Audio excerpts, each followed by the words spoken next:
है ना। और हम स्टार्ट करने वाले थे इंटरनल स्ट्रक्चर ऑफ हार्ट, ठीक है। आज देखेंगे इंटरनल स्ट्रक्चर ऑफ हार्ट और उसके आगे की बहुत सारी कंटेंट्स। आज हार्ट का इंटरनल स्ट्रक्चर कंप्लीट करेंगे और उसके बाद में अगर पॉसिबल रहता है तो कंडक्टिंग सिस्टम ऑफ हार्ट भी हम आज ही देखेंगे ताकि हम कल से कार्डियक साइकिल स्टार्ट कर सकें, ठीक। तो देखिए एक वर्ड आपको बता देता हूँ, उसके बाद में अपन आगे बढ़ेंगे। एक वर्ड आपको बता देता हूँ, उसके बाद में अपन आगे बढ़ेंगे, ठीक है। ध्यान से सुनिएगा। एक वर्ड आएगा सेप्टम। क्या चीज? सेप्टम। सेप्टम, ठीक है। सेप्टम या फिर सेप्टा, SEPTA, ठीक है। ये वर्ड आपको याद रखना है। कौन सा? सेप्टा या फिर सेप्टम, ठीक है। सेप्टम क्या होता है? तो ये पार्टीशन होता है। क्या होता है? इंटरनल पार्टीशन, ठीक है। A wall, a layer made up of tissues, ठीक है, उसको बोलेंगे क्या? सेप्टम। अ वॉल और a layer made up of tissues, उसको बोला जाता है क्या? सेप्टम, ठीक है। जस्ट फॉर एग्जांपल, अभी जैसा आप ये हॉल में बैठे, ठीक है, आपके बाजू में भी जगह है, बट ये जो दीवार है ये दोनों एरिया को क्या कर देती है? सेपरेट कर देती है। मतलब ये क्या है? पार्टीशन है ना। इस पार्टीशन को क्या बोलेंगे? सेप्टम बोलेंगे। समझ में आ रही बात? क्लियर है क्या?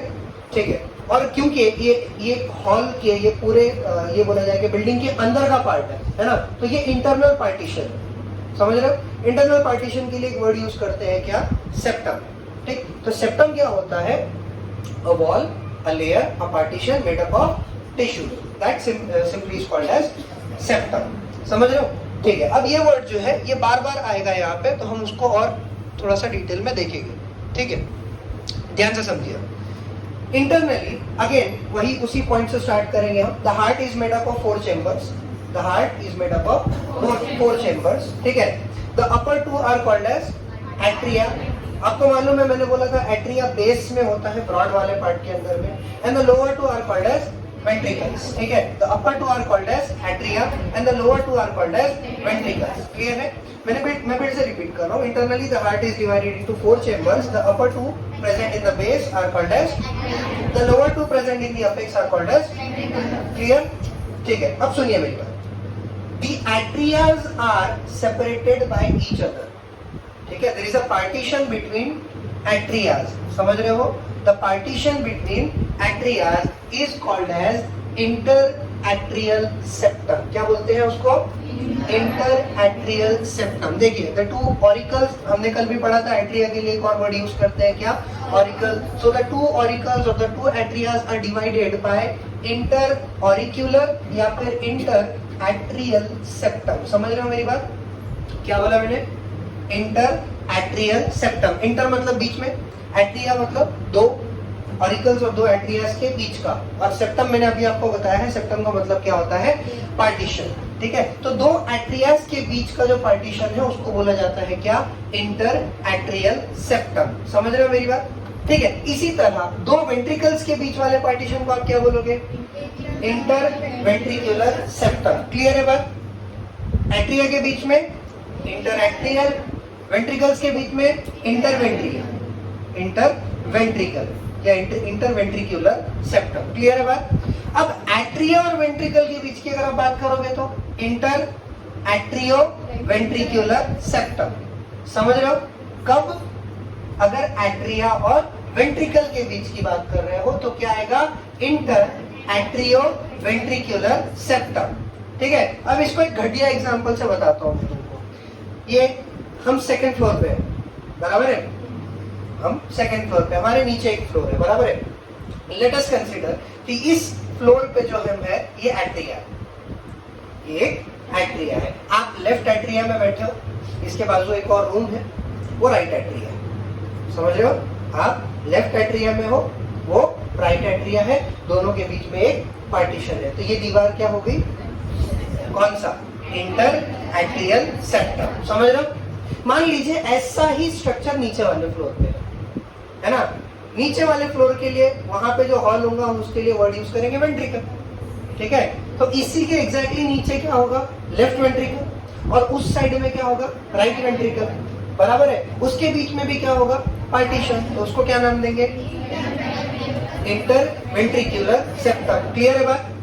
ठीक है। अब देखिए जिस फ्लोर पे आप बैठे हैं और वो नीचे वाला फ्लोर, ठीक है, दोनों के बीच में पार्टीशन है, कौन सा, जिस पे आप बैठे हैं, ये जो स्लैब है, बराबर क्या, ये जो फ्लोर है, ये क्या है, पार्टीशन है between the atria and the ventricle. तो फिर ये क्या हो गया, इंटर एट्रियो वेंट्रिकुलर सेप्टम। समझ में आ रही मेरी बात, हाँ या ना? ठीक है, बस यही है इंटरनल पार्टीशनिंग ऑफ हार्ट। ठीक, अब यहाँ बहुत इंपॉर्टेंट चीजें आती है। तो आपको सेप्टम समझ में आ गया, पार्टीशन क्लियर हो गया, ठीक है। तो हमने बोला कि internally the atrias are separated by inter atrial septum and the ventricles are separated by interventricular septum. Clear, कोई कंफ्यूजन इसके अंदर? ठीक है, अब सुनिए, बड़ी इंपॉर्टेंट बात मैं आपको बोल रहा हूँ, ठीक, मेरी बात ध्यान से समझिएगा। हम अभी तक रेस्पिरेशन हमने पढ़ा, ठीक है, हमने बोला डीऑक्सीजनेटेड ब्लड है, लंग्स में जाता है, ऑक्सीजनेशन होता है, वापस आता है, क्लियर है ये बात। दो टाइप का सर्कुलेशन पढ़ा, एक पल्मोनरी पढ़ा, एक सिस्टेमिक पढ़ा, है ना।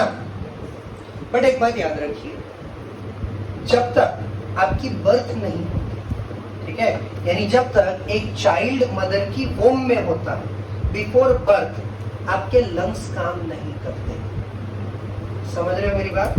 बिफोर बर्थ लंग्स काम नहीं करते, ध्यान से समझिएगा ये बात। बिफोर बर्थ लंग्स काम नहीं करते, यानी एक बच्चा जब मदर की वोम में होता है तो वो सांस नहीं लेता।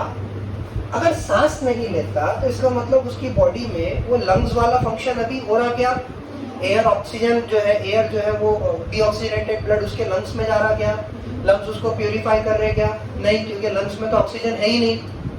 समझ रहे हो मेरी बात, हाँ या ना? ठीक है, तो एक्चुअल में ये होता है कि वो अम्बिलिकल कॉर्ड आपको मालूम होगी, है ना। तो अम्बिलिकल कॉर्ड के थ्रू बच्चा मदर की बॉडी से कनेक्टेड होता है ना, उसमें फीटल आर्टरी, फीटल वेन होता है। तो एक्चुअल में वो जो बच्चा है, वो जो फीटस है, बिफोर बर्थ हम उसको फीटस नाम देते हैं, तो वो जो फीटस है उसको ऑक्सीजनेटेड ब्लड सप्लाई होता है डायरेक्टली फ्रॉम द मदर। समझ रहे हो? ऑक्सीजनेशन का प्रोसेस उसके बॉडी में हो नहीं रहा, क्यों? क्योंकि लंग्स काम नहीं कर रहे, समझ रहे हो। और इसी वजह से वो कई बार आपने सुना होगा कि वो बच्चे के गले में उसकी वो अम्बिलिकल कॉर्ड फंस गई, है ना, इस वजह से वो सी सेक्शन करना पड़ा, मालूम सुना ये सर? ठीक है, बहुत सारे लोग सोचते हैं कि सर अगर वो अम्बिलिकल कॉर्ड उसके गले में फंस गई तो उसको फांसी नहीं लग जाती है ना?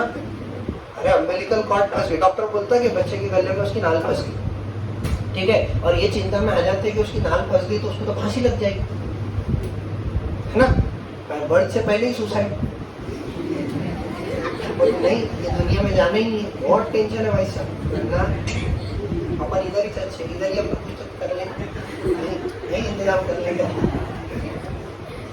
ठीक है, बट उससे कोई खास फर्क पड़ता नहीं। रीजन ये है कि वो अदरवाइज भी कोई सांस नहीं ले रहा है, ठीक है, और उसके अलावा भी अम्बिलिकल कॉर्ड में थोड़ी बहुत फ्लेक्सिबिलिटी होती है।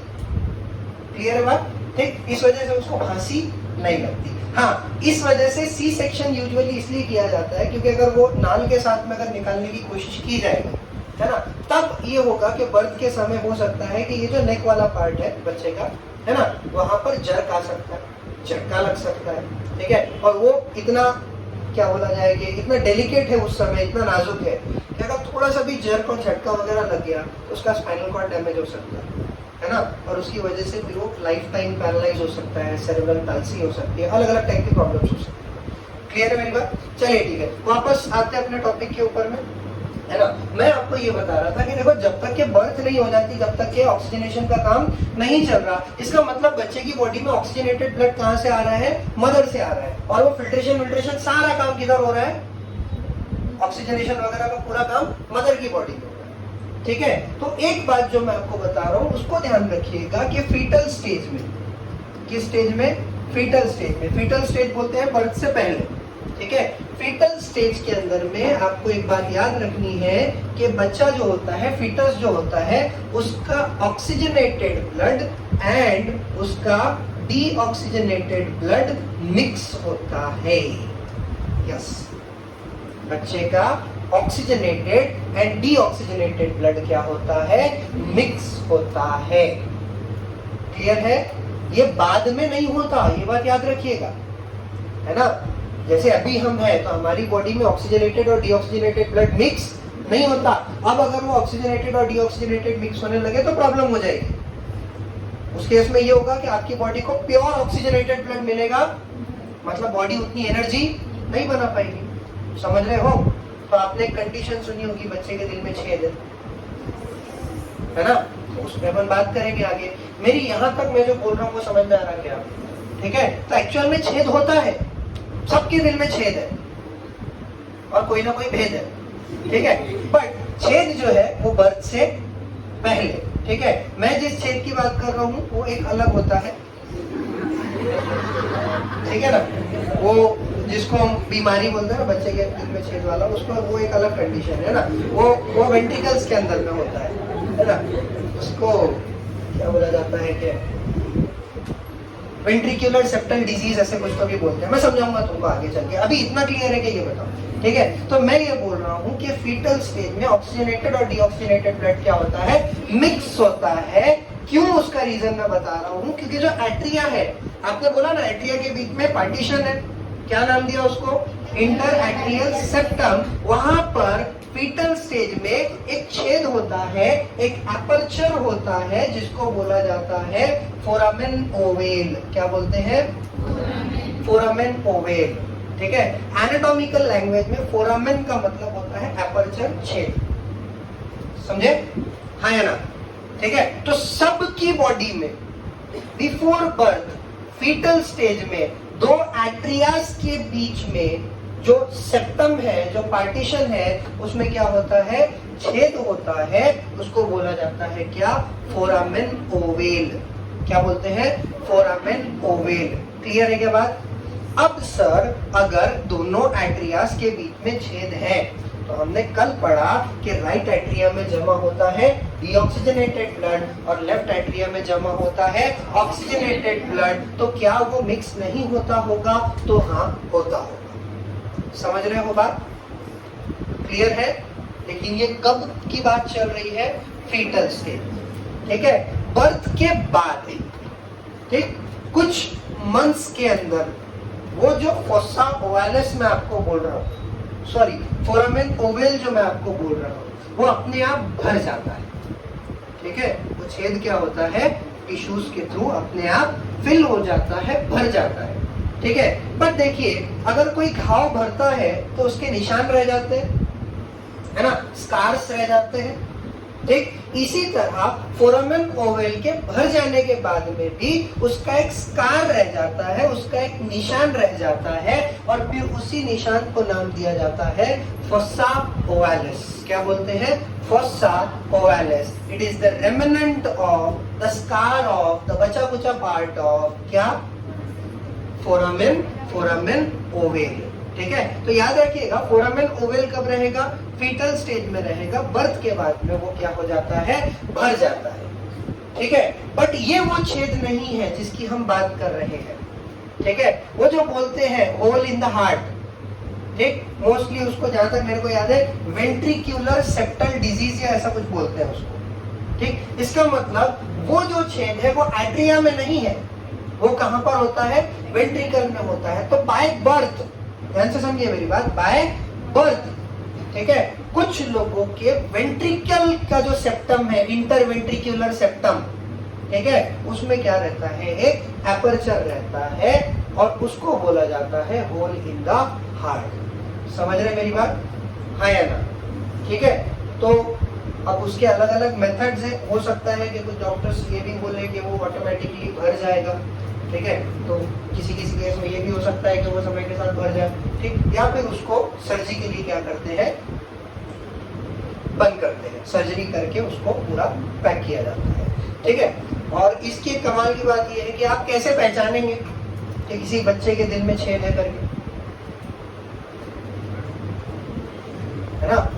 देखो, अगर उसके वेंट्रिकल्स में सेप्टम पार्टीशन के अंदर में छेद है, इसका मतलब उसका ऑक्सीजनेटेड और डीऑक्सीजनेटेड ब्लड क्या हो रहा है? मिक्स हो रहा है। ताई मैं साक्षात यहाँ खड़ा हूँ, इधर ओ इधर यहाँ हूँ मैं, है ना। तो उसमें देखने का कोई सेंस नहीं बनता, ठीक है। हाँ, सुनिए मेरी बात। मैं ये बोल रहा हूँ, ध्यान से देखिएगा इधर, मैं ये बोल रहा हूँ कि वेंट्रिकल्स, देखो है मैं क्या बोल रहा हूँ?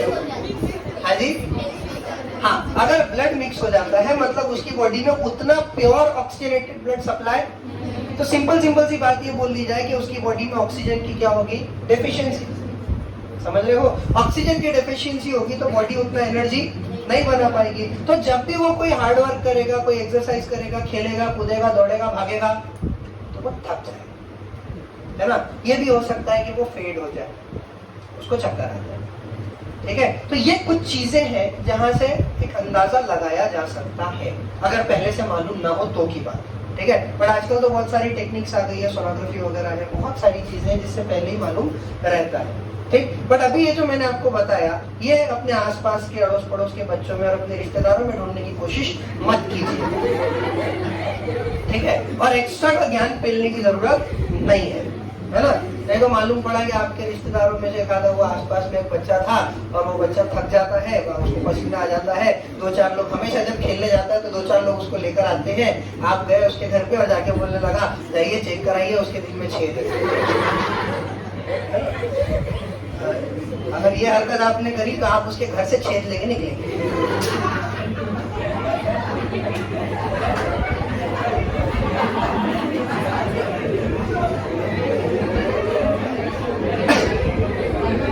चलिए ठीक, हाँ जी, हो गया।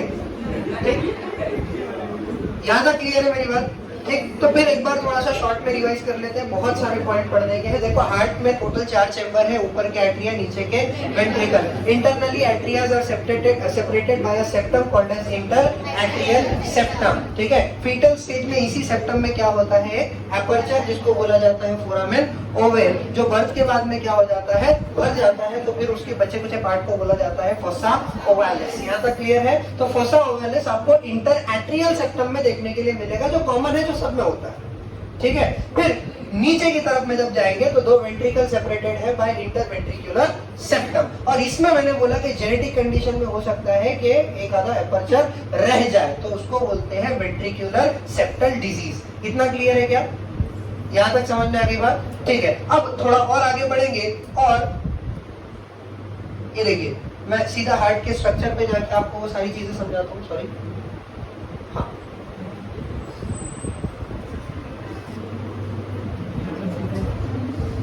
देखिए, सुनिए बात ढंग से। 2 एट्रिया सेपरेटेड है, इंटर एट्रियल सेप्टम। ठीक है, अब वो सेप्टम आपको इसलिए नहीं दिखेगा क्योंकि उसके सामने से आप ये देख रहे हो तो पल्मोनरी एओर्टा निकल रहा है, सिस्टेमिक एओर्टा निकल रहा है ना। हम उसका फ्रंटल व्यू देख रहे हैं, पीछे से भी एक व्यू रहेगा आपके हार्ट का। ठीक, नीचे के जो 2 है वो क्या है, वेंट्रिकल्स है। ठीक, अब मैं बोल रहा हूँ कि एट्रियाज और वेंट्रिकल्स भी सेपरेटेड है by inter atrio ventricular septum. तो टेक्निकली ये जो चीज आप देख रहे हो ये रहेगा इंटर एट्रियो वेंट्रिकुलर सेप्टम। ये देख रहे हो, ये वाली चीज, ये है इंटर वेंट्रिकुलर सेप्टम। 2 वेंट्रिकल के बीच में, ये राइट वेंट्रिकल है और ये लेफ्ट वेंट्रिकल है, दोनों वेंट्रिकल्स के बीच में पार्टीशन है, ये है इंटर वेंट्रिकुलर सेप्टम। और इसमें मैंने आपको बताया था कि वो जेनेटिक कंडीशन रहेगी होल इन द हार्ट वाली। क्लियर है के बाद यहाँ तक है? कोई कंफ्यूजन इसके अंदर? ठीक है, अब सुनिए मेरी बात। देखिए, यहाँ तक तो हम ऑलरेडी कल पढ़ चुके थे। मैं अभी आपको ये बात बता रहा हूँ कि देखिए, ये एट्रिया है और ये राइट एट्रिया है और ये वाला राइट वेंट्रिकल है। तो राइट एट्रिया और वेंट्रिकल के बीच में क्या है, एक पार्टीशन है। इस पार्टीशन को बोलते हैं एट्रियो वेंट्रिकुलर सेप्टम। कौन सी साइड में है, राइट साइड में, तो right atrio ventricular septum. Clear है बात? ठीक है, इसी तरह ये क्या है, लेफ्ट एट्रिया और ये क्या है, लेफ्ट वेंट्रिकल। तो लेफ्ट एट्रिया वेंट्रिकल के बीच में भी क्या है, पार्टीशन, तो left atrio ventricular septum. Clear है क्या? ठीक है, ये टर्मिनोलॉजी अगर आपको समझ में आ गई तो आपका बहुत बड़ा कंफ्यूजन यही खत्म हो गया। क्लियर है? हाँ या ना? ठीक है, हाँ या ना? फिर से बता रहा हूँ, देखो, left right atria right ventricle के बीच में सेप्टम, तो राइट साइड का inter atrio ventricular septum. Left atria और वेंट्रिकल के बीच का septum, left inter atrio ventricular septum. Clear? सिर्फ वेंट्रिकल के बीच में है तो इंटर वेंट्रिकुलर सेप्टम, सिर्फ एट्रिया के बीच में है तो इंटर एट्रियल सेप्टम। क्लियर? समझ में आ गई बात? ठीक है, अब सुनिएगा, बड़ी इंपॉर्टेंट बात आपको बता रहा हूँ। ठीक है, अब हम चल रहे हैं वॉल्व्स की तरफ में। ठीक, तो ध्यान से समझिएगा मेरी बात। देखिए, हमने कल पढ़ा कि राइट एट्रिया कलेक्ट्स दी ऑक्सीजनेटेड ब्लड, याद आ रहा? Right atria collects deoxygenated blood through out the body, ठीक है। राइट एट्रिया में कौन सा ब्लड आता है? डीऑक्सीजनेटेड ब्लड आता है पूरी बॉडी से, बराबर है। हमने बोला था कि हार्ट के ऊपर से जो ब्लड लेकर आएगा वो कौन लेकर आएगा? आपका सुपेरियर वेना केवा, ठीक है। नीचे से जो लेकर आएगा वो कौन रहेगा? और खुद हार्ट का ब्लड कौन लेके आएगा? कोरोनरी साइनस, ठीक है। तो यहाँ कहीं पे तो भी है क्या? नहीं है, तो देखो इधर कहीं पे तो भी होगा। चलिए, ठीक है। कोरोनरी साइनस कल पढ़ा है ना, ठीक। अब वापस आइए यहाँ पे, ध्यान से सुनिएगा मेरी बात। देखो सुपेरियर वेना केवा ऊपर से ब्लड ला रहा है, ठीक है सर, कोई दिक्कत नहीं। इंफीरियर वेना केवा नीचे से ब्लड ला रहा है, ठीक है। अब ब्लड ऑपोजिट डायरेक्शन में आ रहा है, ऐसे, है ना, तो क्या वो वापस नहीं जा सकता है? नहीं आ सकता है? अरे भैया ग्रेविटी के अगेंस्ट आ रहा ना, ठीक है। तो अगर वो ऑपोजिट डायरेक्शन में आ रहा है तो क्या वो वापस नहीं जा सकता? क्या जा सकता है, ठीक है। वापस ब्लड जा सकता है। इसको नाम दिया जाता है बैक फ्लो। क्या बोलते हैं? Back flow. अगर किसी ब्लड वेसल में आने के बाद ब्लड वापस जाने लगे तो उसको क्या बोलेंगे? Back flow. समझ रहे हो? तो क्योंकि इंफीरियर वेना केवा का पोजीशन ऐसा है कि उसमें से ब्लड इस तरह से आता है, तो क्या वो वापस नहीं जा सकता? क्या जा सकता है। यानी बैक फ्लो ऑफ ब्लड होने के चांसेस है किसके अंदर? इंफीरियर वेना केवा के अंदर। समझ रहे हो? But back flow of blood हम अफोर्ड नहीं कर सकते, नहीं होना चाहिए बैक फ्लो ऑफ ब्लड। क्यों? बैक फ्लो ऑफ ब्लड नहीं होना चाहिए। क्यों नहीं होना चाहिए? ध्यान से समझिएगा मेरी बात, हाँ, ठीक है। देखो मान के चलते हैं कि जब राइट साइड में ये एट्रिया में ब्लड भरता है ना, तो ऊपर नीचे आगे पीछे हर तरफ से मिलाकर 100 ml ब्लड आता है। एक एग्जांपल लेके चल रहे हैं, कितना? 100 ml ब्लड आ रहा है। बात समझो मेरी, यहाँ कितना? 100 ml ब्लड आ रहा है। क्लियर है क्या? समझे? ठीक है। तो नॉर्मल कंडीशन में जब बैक फ्लो नहीं हो रहा तो कितना ब्लड आ रहा है? 100 ml ब्लड आया बेटा राइट एट्रिया में, तो 100 ml जाएगा राइट वेंट्रिकल में, राइट वेंट्रिकल से फिर वो जाएगा लंग्स में प्यूरिफिकेशन के लिए। कितना? 100 ml। तो फिर 100 ml ऑक्सीजनेटेड ब्लड आएगा लेफ्ट एट्रिया में, लेफ्ट एट्रिया से जाएगा, ठीक है। और 100 ml ऑक्सीजनेटेड ब्लड डिस्ट्रीब्यूट होगा बॉडी को। समझ रहे हो मेरी बात? बट सर अगर बैक फ्लो ऑफ ब्लड हो गया तो मैं बोला बेटा यहाँ पर 100 ml जमा नहीं हो पाएगा क्योंकि कुछ तो वापस चला जाएगा। तो वो 100 की जगह 80 ही हुआ, है ना। इसका मतलब आगे भी कितना ब्लड जाएगा? 80 ml ही जाएगा। यानी जब ऑक्सीजनेटेड ब्लड बॉडी में डिस्ट्रीब्यूट होगा तो 100 की बजाय 80 ml ही होगा। इसका मतलब सीधा सीधा ये है कि बॉडी को दोबारा से उतना ऑक्सीजनेटेड ब्लड नहीं मिलेगा। ये तो बिल्कुल वैसे ही हुआ जो होल इन द हार्ट वाली कंडीशन में हो रहा था। समझ रहे हो? क्लियर है क्या? इसीलिए ब्लड का बैक फ्लो होना जमता नहीं। क्लियर है क्या बात? But sir back flow of blood को रोकेंगे कैसा, है ना? वो ब्लड को वापस जाने से रोकेंगे कैसा? तो मैं बोला बेटा यहाँ पे हम लगाते हैं वॉल्व। क्या लगाते हैं? वॉल्व। ध्यान से समझिएगा मेरी बात, हम यहाँ पे लगाते हैं वॉल्व, हाँ, VALVE। ये जो है ओपनिंग ऑफ इंफीरियर वेना केवा, यहाँ पर एक वॉल्व होगा। क्या होगा? वॉल्व। इसको नाम देते हैं यूस्टेकियन वॉल्व। क्या बोलते हैं बेटा जी? Eustachian valve. यूस्टेकियन याद होगा तो हमने यूस्टेकियन ट्यूब एक पढ़ा हुआ है, ठीक है, जब आपको फेरिंग्स पढ़ा रहा था। नहीं आपको नहीं पढ़ा है मैंने, 11 में जब लेक्चर चालू था। आपको मालूम है जब हम निगलते हैं तो इधर कान में आवाज आती है ना? कोई भी चीज आप निकलो तो इधर कान में आवाज आती है ना?